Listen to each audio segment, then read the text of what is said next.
Hey everyone, John here! And there's been a lot more Super Mario Galaxy 1 Plus 2 info, but only in Japan for some reason, because Nintendo can't stay focused with communicating anything. So this is a blog post just detailing the Mario stuff from the Direct, but there's a lot of stuff we haven't seen in English. So let's take a look at this stuff. Now, every single screenshot here has both a Mario Galaxy 1 variant and then a Mario Galaxy 2 variant. And when it comes to the Rosalina storybook, we've seen this Galaxy 1 page in the Direct, but this second page is brand new, and it's got to be from the totally original Galaxy 2 storybook, which is here for the very first time. And while this is only in Japanese, I did ask some people to translate it, so let's take a look at their translations. We'll start with John Linneman. Long ago, there were two children of the stars, known as Mary and Lou. Under the care of the Star Witch, they lived happily with their many friends. And then our second translation from Maisie. Once upon a time, Mary and Lee lived together with a group of stars under the care of a witch. And then King Metal Zell. Once upon a time, there were a pair of twin stars named Mary and Lou. They lived happily with many friends, being cared for by the comet's sorceress. And lastly, the Wolfsbane Blooms. Long ago, there were two twin children named Mary and Rue. Under the Witch of the Broom Star, they lived happily together with a large group of friends.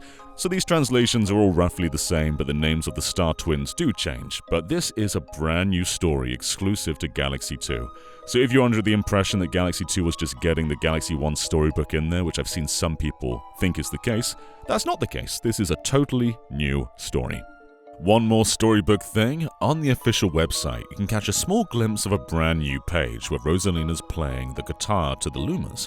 And this is cool because Rosalina's never officially done this, but in the Odyssey art book, there's concept art of Rosalina with a guitar. So this whole Rosalina plays the guitar thing isn't new, but it is new to canon officially released games, and I think that's just rad. It's hard to say whether this is Galaxy 1 or Galaxy 2, but I guess we'll see pretty soon when the game comes out. Also in Japan, if you go onto the page of free Switch game updates, Mario Galaxy 1 Plus 2 has been added, and this is not the case in the West. And we already knew this game was getting a 4K resolution upgrade, but what we didn't know is it's going to support the Switch 2 mouse. And this is quite an important thing, specifically for Mario Galaxy 2. You see, in 3D All-Stars, because there's no sensor bar, the pointer is relying on gyro. And gyro can drift over time. There's no reference point syncing the controller to a single space.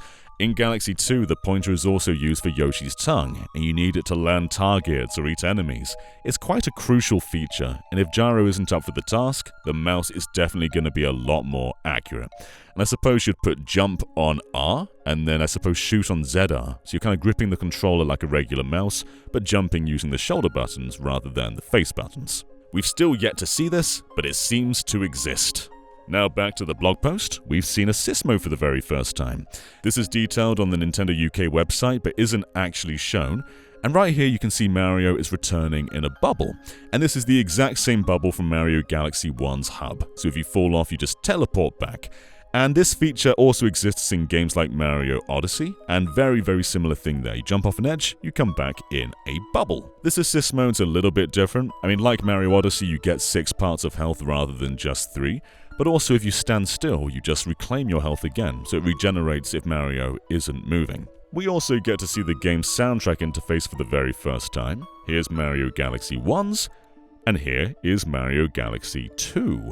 And I saw comments mention that Mario Galaxy 1 has one more track than what's on Nintendo Music, and that is actually going to be the case. That's not just a miscount. So if you're listening to the Direct when they're showing off the storybook, there's actually a brand new song right there. So that would account for why Mario Galaxy 1 has another track compared to the official listings anywhere else.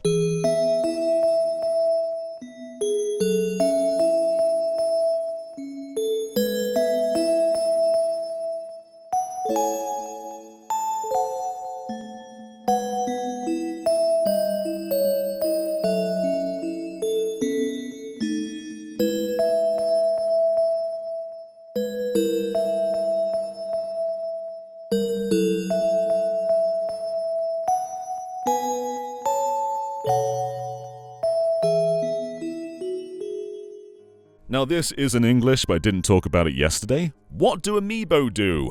Well, you can tap any Mario or Rosalina amiibo, doesn't have to be the brand new ones, and you'll either get a 1-up mushroom or a 6-point life. Scanning any other Mario amiibo, so Luigi, Bowser, Peach, that's going to get you coins, and just scanning any amiibo in general is going to get you bonus star bits.